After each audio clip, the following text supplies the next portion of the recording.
दर्शकों, आज हमारे सामने उपस्थित हैं अर्पिता सिंह, जिन्होंने MPPSC में असिस्टेंट प्रोफेसर की परीक्षा क्वालिफाई की और सिलेक्शन ग्रहण किया।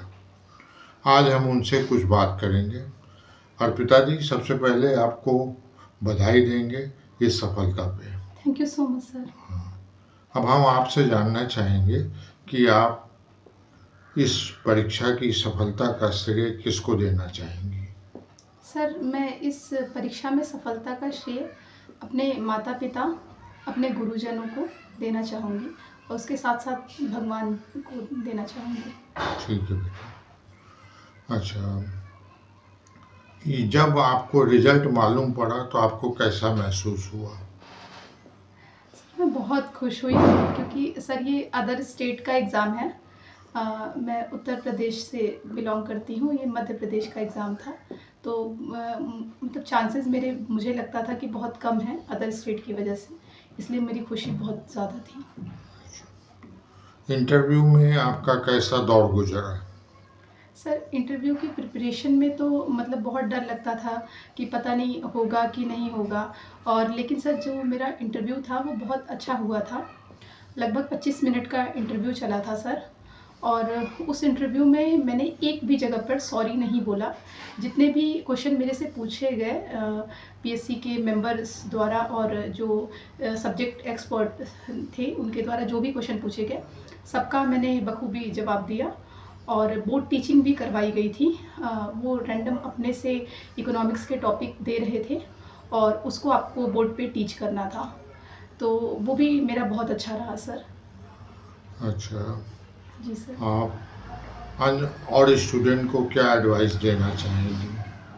सर, मैं एक हिंदी मीडियम स्टूडेंट हूँ, इकोनॉमिक्स जिसने मैंने इकोनॉमिक्स पूरा हिंदी में पढ़ा था। ऐसा कहा जाता है कि अगर आप इकोनॉमिक्स जैसे सब्जेक्ट को हिंदी में पढ़ते हैं तो आप आगे बहुत कुछ नहीं कर सकते।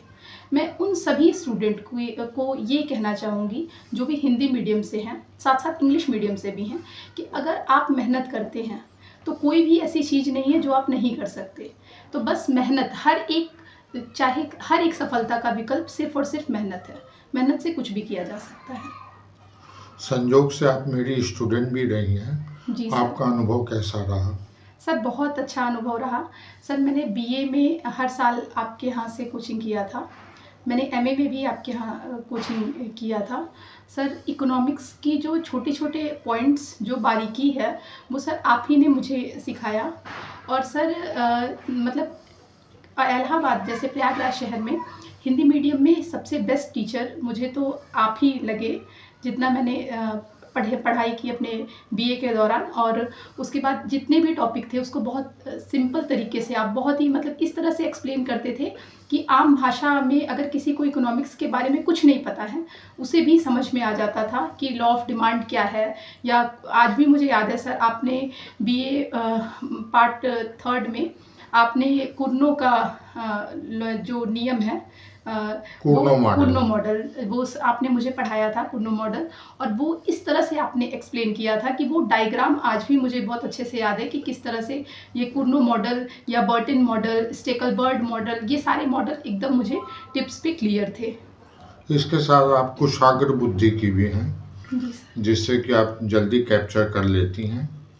हाँ, एक चीज़ और पूछेंगे, आपने इकोनॉमिक्स को ही क्यों चूज़ किया अपनी लाइफ में? सर, मैंने इकोनॉमिक्स से मेरा साथ लगभग इंटर से रहा है।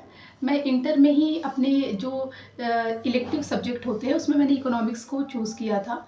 और इकोनॉमिक्स सब्जेक्ट को मुझे पढ़ने के बाद ये समझ में आया कि अर्थशास्त्र हर जगह पर है।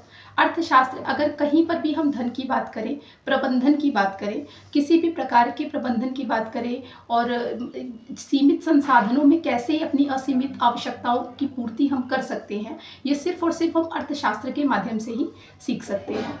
और ये अर्थशास्त्र ही विषय हमें समझा सकता है। जैसे ही मुझे इस बात की जानकारी हुई, मैं अर्थशास्त्र से पूरी तरह से जुड़ गई और मैंने हर एक जगह अर्थशास्त्र को, फिर BA में, MA में, हर जगह अर्थशास्त्र से ही मैंने पढ़ाई की।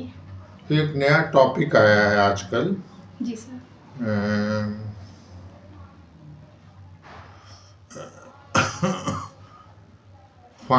फिनटेक। फिनटेक आप शायद नहीं जानती होंगी, मैं थोड़ा एक्सप्लेन कर देता हूँ कि वित्तीय तकनीकी यानी वित्तीय प्रौद्योगिकी। जी सर। आजकल आप देखती होंगी कि ऑनलाइन प्रचलन चल पड़ा है। गूगल पे, पेटीएम या क्रिप्टो करेंसी, जी। सारा काम ऑनलाइन हो गया। जी सर। क्या इसका इकोनॉमिक डेवलपमेंट पे कोई इफेक्ट है? इकोनॉमिक डेवलपमेंट अच्छा होगा कि वैसा ही बना रहेगा या कुछ माइनस पॉइंट है?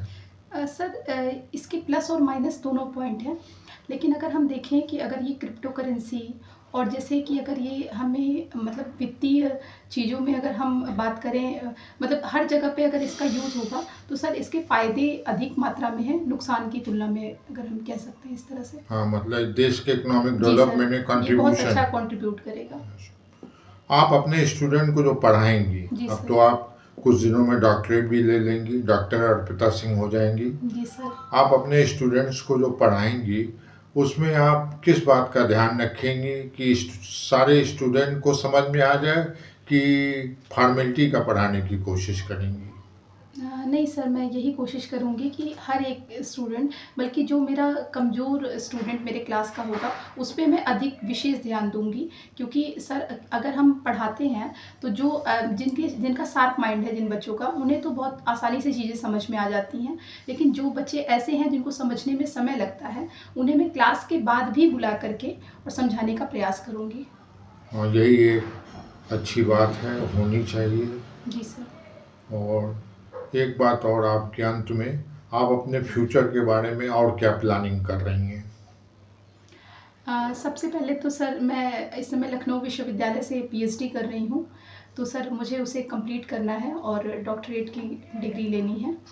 और उसके बाद सर मेरा यही एम था कि मैं असिस्टेंट प्रोफेसर बनूँ, जो कि मैं बन गई हूँ। सर मैं अब इसी जॉब के अंतर्गत मैं ये कोशिश करूँगी कि मेरा लक्ष्य सिर्फ़ बच्चों को, मतलब सिर्फ़ मेरा लक्ष्य ऐसा नहीं रहे कि मैं केवल बच्चों को पढ़ा रही हूँ, बल्कि उनके सर्वांगीण विकास पे मैं विशेष ध्यान दूँगी, कि जिससे उनका सिर्फ़ ऐसा ना हो कि सिर्फ़ उन्हें विषय का ज्ञान हो, उन्हें विषय की समझ हो, और उस विषय के ज्ञान के माध्यम से वो किस तरह उसे अप्लाई करके व्यावहारिक जीवन में उसका इस्तेमाल कर सकते हैं, उसमें भी उनका सुधार हो। आपके भविष्य के लिए बहुत शुभकामनाएं हमारी तरफ से, हमारे दर्शकों की तरफ से। थैंक यू सो मच धन्यवाद। सर।